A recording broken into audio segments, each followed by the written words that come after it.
Tu penses que le pire est derrière nous? Grave erreur. On a 3 signaux économiques qui viennent de passer au rouge en même temps et quand ça arrive, c'est rarement du hasard. Si t'es comme moi et que t'as un salaire normal, t'es pas juste concerné, t'es la cible visée. Ce qui arrive actuellement, c'est ce qu'on appelle un effet ciseau. On a d'un côté la hausse des prix et de l'autre le chômage qui augmente. Et vu le climat politique actuel, on sait très bien comment ça va finir.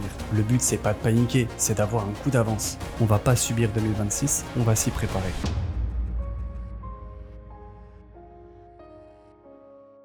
On va commencer par le plus concret, les prix que tu es obligé de payer explosent. Fin 2025, l'Arenh disparaît. C'était le dispositif qui permettait aux fournisseurs d'acheter de l'électricité nucléaire à des prix fixes et qui était en place depuis 2011. C'est ce mécanisme qui limitait la hausse des prix. Une fois supprimé, le marché devient beaucoup plus dépendant des prix réels du nucléaire, du marché européen et surtout des fluctuations.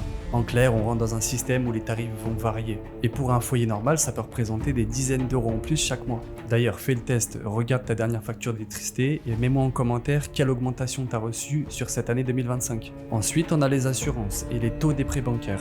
Et là, on n'est pas dans de la théorie, on a des chiffres qui circulent déjà. Selon Adactis, un cabinet d'actuaires reconnu, les assurances habitation pourraient augmenter entre 7,5 et 8% pour 2026. Et ça, c'est une dépense obligatoire. T'as pas le choix, tu peux pas l'esquiver. Et enfin, la double peine, les services publics essentiels. Comme ils disent, le budget 2026 se place sous le signe de l'austérité. Donc concrètement, ça veut dire moins de moyens pour les services publics et encore plus de pression sur les petits ménages français. Et donc mécaniquement, moins d'aide, moins de subventions et beaucoup plus de dépenses pour chacun de nous. Et encore, j'ai été gentil, je t'ai pas parlé des nouvelles taxes qui arrivent. Alors je vais pas toutes les citer ici et je pense que tu en entends certaines à la télévision en ce moment. Mais entre la hausse des taxes locales, les ajustements au niveau des impôts, il y a plein de choses qui vont changer et ça va pas être en bien. Et tu vois le point commun avec toutes les dépenses que je t'ai données depuis le début? C'est des dépenses que tu ne peux pas éviter. T'es obligé de les payer ou de les subir. Sauf que payer plus cher, c'est gérable, à condition qu'on garde son boulot. Et en parlant de boulot, là c'est pas quelques licenciements qui sont prévus, c'est 4 gros secteurs de l'emploi qui suffoquent en même temps en France. On commence par l'automobile, c'est pas juste un changement de moteur, c'est un changement de modèle complet. Un moteur électrique par exemple, c'est 40% de main d'œuvre en moins. Et là vous me voyez peut-être venir, mais les constructeurs chinois sont en train de faire un truc de fou. Des entreprises comme Xiaomi ou comme Huawei, ouais, ils se sont mis à faire des voitures aussi, ont annoncé vouloir produire des véhicules électriques de masse à très bas prix.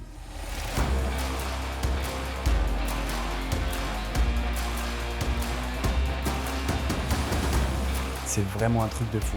Donc forcément, ça met encore plus de pression sur nos constructeurs et sur les petits sous-traitants. Résultat, il y a plein de sites qui ferment et tous ces petits sous-traitants-là, ils tombent comme des dominos, un par un.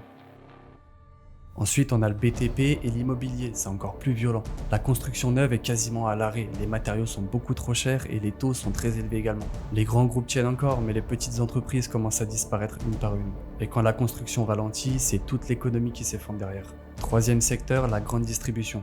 Le modèle de l'hypermarché géant est en train de mourir petit à petit, parce que maintenant les gens ils vont chez Lidl, ils vont chez Action ou ils achètent en ligne.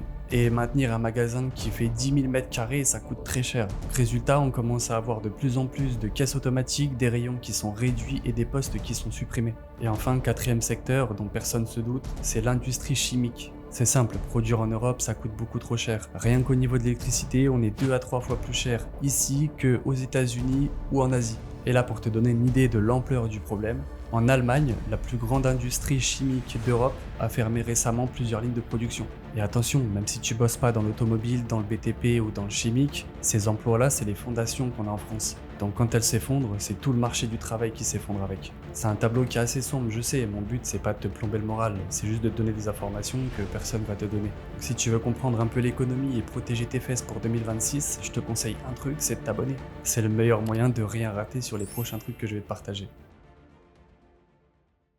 Bon, on arrive au troisième signal et pour moi c'est peut-être même le pire. En 2025, le matelas de sécurité a déjà disparu. Les découverts, eux, explosent, les impayés aussi. Et le plus fou dans tout ça, c'est qu'on a des associations comme les Restos du Cœur ou le Secours Populaire qui voient de plus en plus de gens qui travaillent. Des gens qui ont des salaires normaux mais qui arrivent tout simplement plus à finir le mois. Donc le vrai danger pour 2026, c'est qu'il n'y a plus d'amortisseurs. Il suffit d'une petite vague pour que beaucoup de gens se retrouvent noyés. Et c'est là que se trouve l'effet ciseau. C'est que d'un côté on a les prix qui montent et de l'autre on n'a pas les salaires qui augmentent. Chaque année, année, tu t'efforces de travailler un maximum, mais au final, ta paye, c'est toujours la même. Et c'est le pire sentiment du monde. Pour moi, aujourd'hui, 2000 euros, c'est un SMIC amélioré. D'ailleurs, si t'es d'accord avec ça, ou que tu connais quelqu'un qui a un bon salaire, mais qui galère quand même, n'hésite pas à lui partager la vidéo, peut-être que ça pourra l'aider. Au final, ça se voit pas, mais c'est 10 euros par là, c'est 20 euros par-ci, et au final, on se rend même pas compte de ce qui arrive de plus en plus, et on se retrouve face à un mur qui risque de s'écrouler sur nous.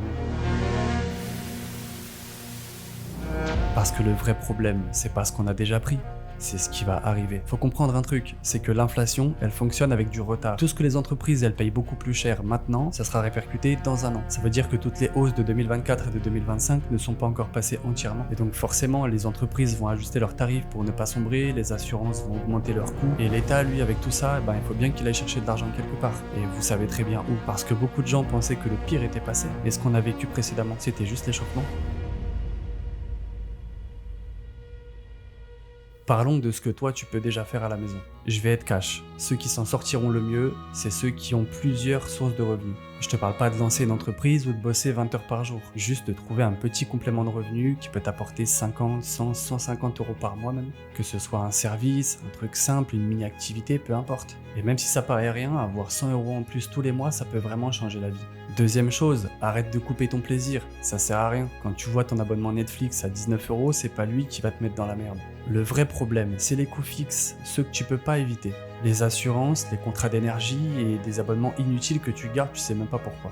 Troisième chose, essaye de comprendre comment le système fonctionne. Regarde, rien que dans cette vidéo, t'as compris des choses que personne t'explique. Plus tu comprendras comment ça fonctionne, plus tu trouveras des solutions instinctivement.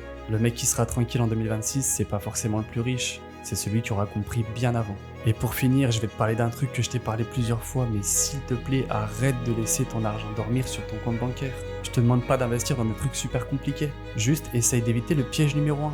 Le cash qui fond sur ton compte bancaire. Économise pas pour être riche, économise pour ne pas être vulnérable.